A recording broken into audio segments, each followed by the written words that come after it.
दिवाली की रात पूरा देश पटाखों की आवाजों और खुशियों में डूबा हुआ था। वहीं दूसरी तरफ नोएडा में रहने वाली दिव्या का मन बहुत ज्यादा घबरा रहा था, क्योंकि वो शाम से अपने पेरेंट्स को कॉल लगा रही थी, लेकिन उसके फोन का कोई जवाब नहीं दे रहा था।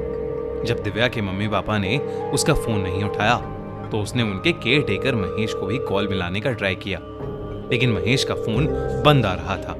परेशान होकर दिव्या ने अपने पेरेंट्स के घर पर सफाई करने वाली सुरेखा को कॉल किया और उससे कहा कि वो एक बार उसके पेरेंट्स का हाल पूछाए।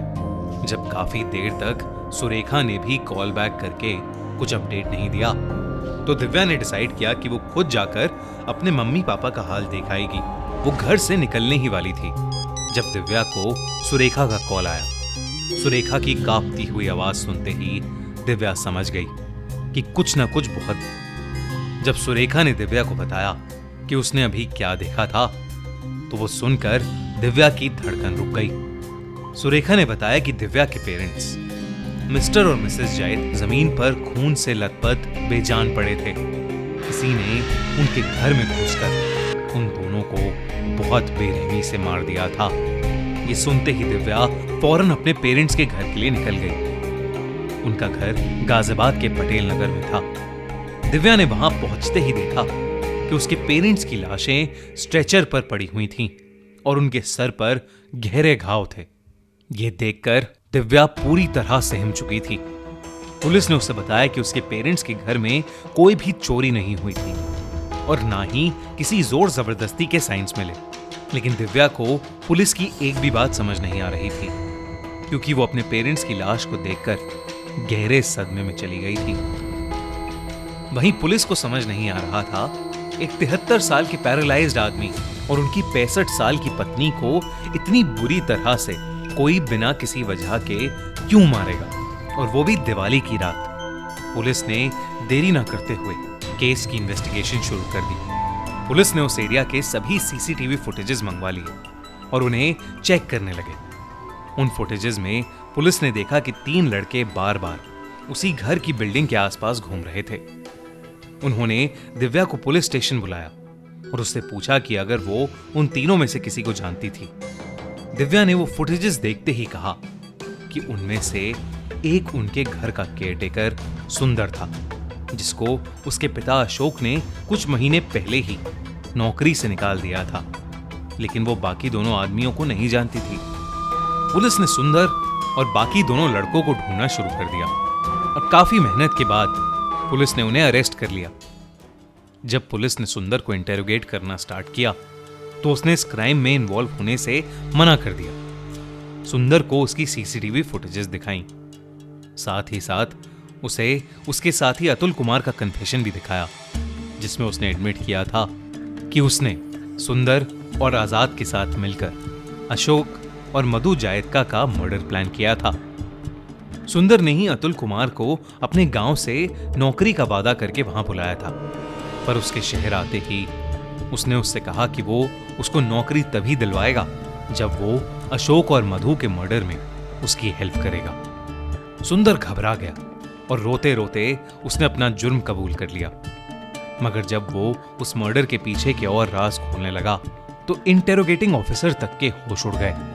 क्रिकेट वर्ल्ड कप जोरों शोरों पर है और इससे बेटर क्या टाइम है अपनी स्पोर्ट्स नॉलेज से पैसे कमाने का। मोस्ट बेट एक ऐसा गेमिंग प्लेटफॉर्म जिस पर आप अपनी स्पोर्ट्स की प्रेडिक्शंस और गेम्स खेलकर पैसे कमा सकते हैं। ऑलरेडी 5 मिलियन लोग इस प्लेटफॉर्म को यूज कर रहे हैं और ढेर सारे पैसे कमा रहे हैं। सिंपल येस और नो क्वेश्चंस आंसर करके आप हर दिन 6,000 और हर महीने 27,000 रुपए तक इजिली जीत सकते हैं। सिर्फ स्पोर्ट्स ही नहीं, मोस्ट बेट में है एविएटर, अंदर बाहर जैसे हजारों games, 100% real money, 1 click registration, 20 minute में विड्रॉल्स और 24/7 कस्टमर सपोर्ट। और क्या चाहिए? प्रोमो कोड CRIME888 यूज करो और पाओ अप टू 34,000 रुपीज का welcome bonus. Sign up now, link in the pin comment. Sundar ने बताया कि वो पिछले 10 सालों से उस घर में नौकरी कर रहा था। वो 17 साल का बच्चा था जब उसके पिता ने उसे अशोक जायदका के हवाले कर दिया था। सुंदर ने बताया कि अशोक बहुत ही स्ट्रिक्ट आदमी थे।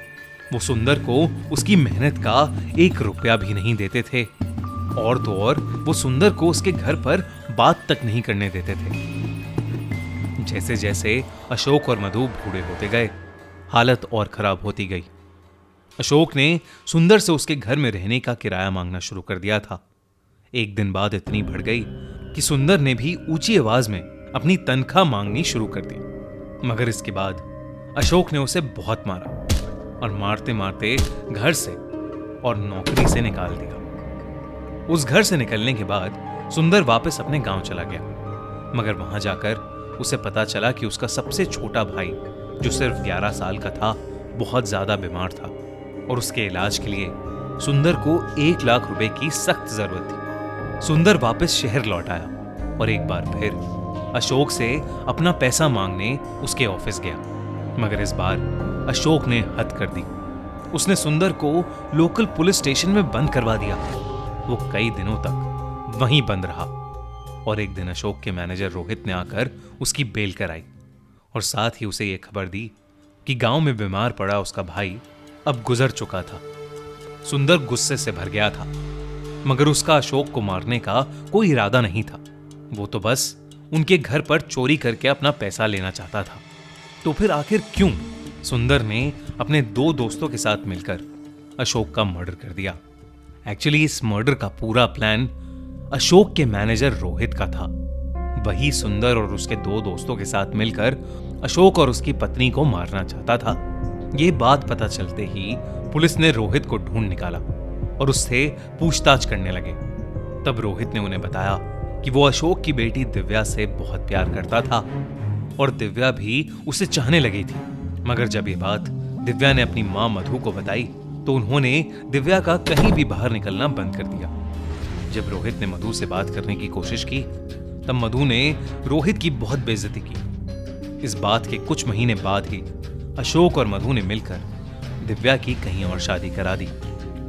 वो रोहित को काम से निकालना चाहते थे, लेकिन वो अचानक उसे काम से नहीं निकाल सकते थे क्योंकि वो उनके बिजनेस में काफी कुछ जानता था और वो बिल्कुल भी रिस्क नहीं लेना चाहते थे। दिव्या की शादी के बाद रोहित का दिल बुरी तरह टूट गया था, मगर उसके मन में बदले की आग भी भड़क रही थी। इसलिए जब उसने अशोक को सुंदर के साथ गलत करते हुए देखा तो उसने सुंदर को अपने बदले के लिए यूज करने का प्लान बनाया। रोहित ने सुंदर को वादा किया था कि अगर उसने ये मर्डर कर दिया तो वो उसके पूरे परिवार का खर्चा उठा लेगा। गुस्से से भरे सुंदर ने भी इस ऑफर को एक्सेप्ट कर लिया।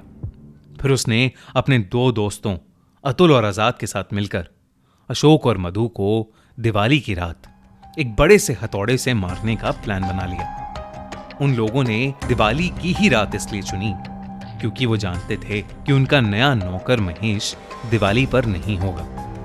और तो और दिव्या भी अपने ससुराल में ही दिवाली मनाती, तो अशोक और मधु घर पर बिल्कुल अकेले होते। सुंदर घर तक गया और उसने बेल बजाई, लेकिन दरवाजा महेश ने खोला। वो दिवाली पर अपने घर नहीं गया था। उसने सुंदर को मुस्कुराकर घर के अंदर आने को कहा, मगर सुंदर महेश को वहां पाकर घबरा गया। महेश के वहां होने की वजह से उनका पूरा प्लान चौपट हो गया था। मगर तभी सुंदर ने कुछ ऐसा देखा जिसे देखकर उसका दिल दहल उठा। लिविंग रूम की जमीन पर अशोक और मधु की लाश पड़ी थी और महेश की पैंट पर खून की छींटें थीं। सुंदर समझ गया था कि उनके आने से पहले ही महेश उन्हें मार चुका था।